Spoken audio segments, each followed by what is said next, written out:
emphasis on that conversation that y'all had. Well, first I forgot to tell y'all. He said, tell y'all what's up. Already. And what's up, champ? What's up? Yes, indeed. And he also said that he'll be back this year. I asked him. I said, last time we talked, you told CC you coming back. I said, you still feel the same way, whatever. And he said, yeah. He said, yeah, I'm coming back for sure. He said he'll be back by the end of the year. That's right. You know what I'm saying? And he said he already working on something. So, hopefully, I want him, me personally, I want him to take a light touch because he don't need to be fighting none of these crazy motherfuckers. Take a light touch, whoop somebody's ass, and then fight for undisputed. Because he the money man. So he can fight whoever the fuck he want to. You know what I'm saying? I want him, me personally, I want him to take a light touch because he don't need to be fighting none of these crazy motherfuckers. Take a light touch, whoop somebody's ass, and then fight for undisputed. Because he the money man. So he can fight whoever the fuck he want to. I have wrestled with an alligator. I done tussled with a whale. I done handcuffed lightning, throw thunder in jail. That's bad. Only last week, I murdered a rock. I love you. Angela Stone hospitalized a brick. That's bad. So me, I make medicine sick. Fast. Last night, I cut the light off my bedroom, hit the switches in the bed before the room was dark. All you chumps are gonna bow when I whip him. All of you, I know you got him. I know you got him fixed. But the man didn't come up. I'm gonna show you how great I am. When I was a casual, I thought as a casual, I spoke like a casual, and I looked at boxing like a casual. But when I became a hardcore, I put away all those casual things. This is Michael Rogers, and welcome to Bodywork Boxing. Welcome back. It's Michael Rogers. Welcome to Bodywork Boxing. Linda,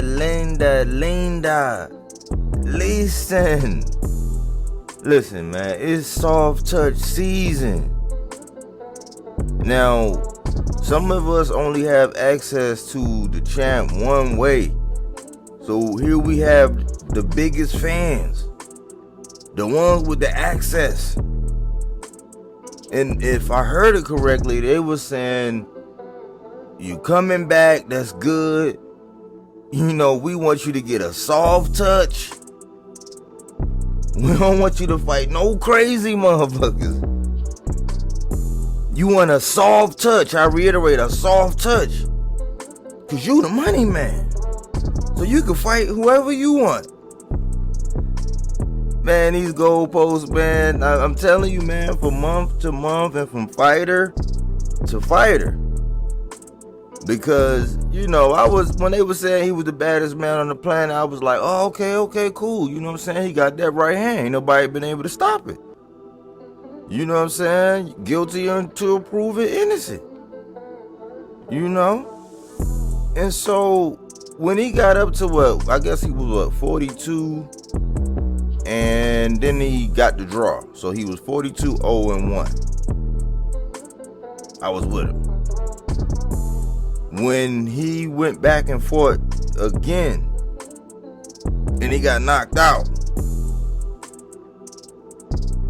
I still was with him. I was like, okay, because I was with the whole loaded gloves. I was like, it was a lot of allegations, there was a lot of things going on. I said, I'm with, the gloves look floppy, I was with it. And I'm like, okay, well, he got proof. He gonna come out, he gonna put it out. No proof.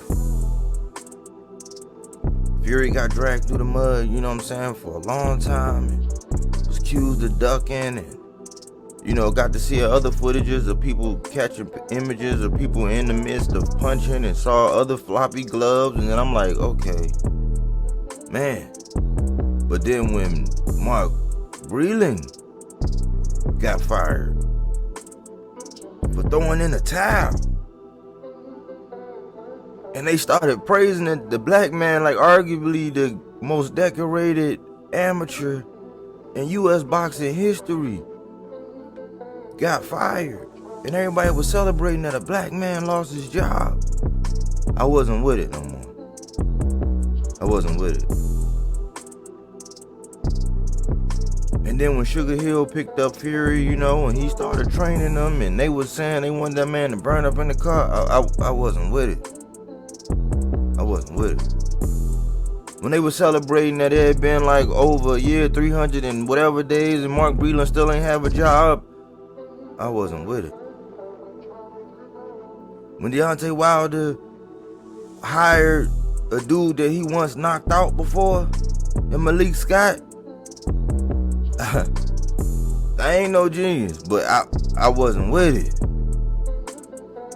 When they say, oh man, Fury running and you know he got a rematch, he need to stop playing, he need to, mind you, the first fight, the man Fury was on the couch for 3 years. Overweight. Battling drug addiction. Mental health issues. That he came back and fought you to a draw. I was like, yikes. The writing was on the wall. So in that last fight, when it came back out and it was the same result, and they was coming back with the same spiked water and loaded gloves and long count. This one was a long count. I'm like, man, that motherfucker could have counted to 20 Mississippi. The ref could have still been counting right now. And so then they was labeling Tyson Fury as the baddest man on the planet. I said, no, we can't do that. And then Deontay, he didn't even drop in the rankings. So then I really didn't respect when I hear that Tyson Fury retires and now Deontay Wilder decided to come back. I'm like, coincidence? But we talking about a coincidence of Tank tweeting out about mental health? When fighters pulled out of fights with him claiming mental health, and somebody that he know was just getting ready to fight and the fighter pulled out because he wasn't ready, and he put out a tweet, you talking about coincidence? Is it a coincidence that Wilder coming back now and Fury retired?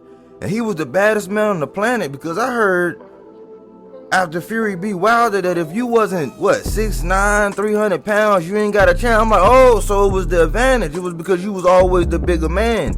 You was always punching down. So to hear them saying soft touch and clamoring for it, and Tank get all the slack all the time. Well, he is the money man. And he knocking motherfuckers out that your favorite fighter can't do. Your favorite fighter can't even bust a motherfucking grape. He can box, but only time gonna tell. But I don't condone this. So here we got a Robert Helenius. He beat up Adam Konagi, but they were saying Helenius ain't been right since like 2013 when he was in his prime. He got his ass knocked out. Soft touch season. Moving right along to Lomachenko. Now, this is what I wanted. I originally wanted Tank to fight Lomachenko. Why? Because if Tank and Lomachenko fought, and then Kambosos and Devin Haney got their rematch, the winner of Tank and Lomachenko could fight the winner of the rematch of Devin Haney and Kambosos, and 135 will be settled. An undisputed champ will emerge. That didn't happen. One of the things I said, well, how would that work anyway? Okay, well, we know the cross-promotional thing with Lomachenko being on Top Rank, so that limits everything. But Bob had been out in the press. Before that Kambosos fight and all that, Bob had been out in the press. He was saying Tank name. I got the recordings. Go back and look at the videos. He was calling for Tank. He was open to doing a deal. At that time, he had been saying, I don't know if he was doing his promotional thing, Bob. Sometimes Bob, Bob say whatever he wants. Sometimes he telling the truth. I'll leave it like that. So it was hopes, but I said, you know what?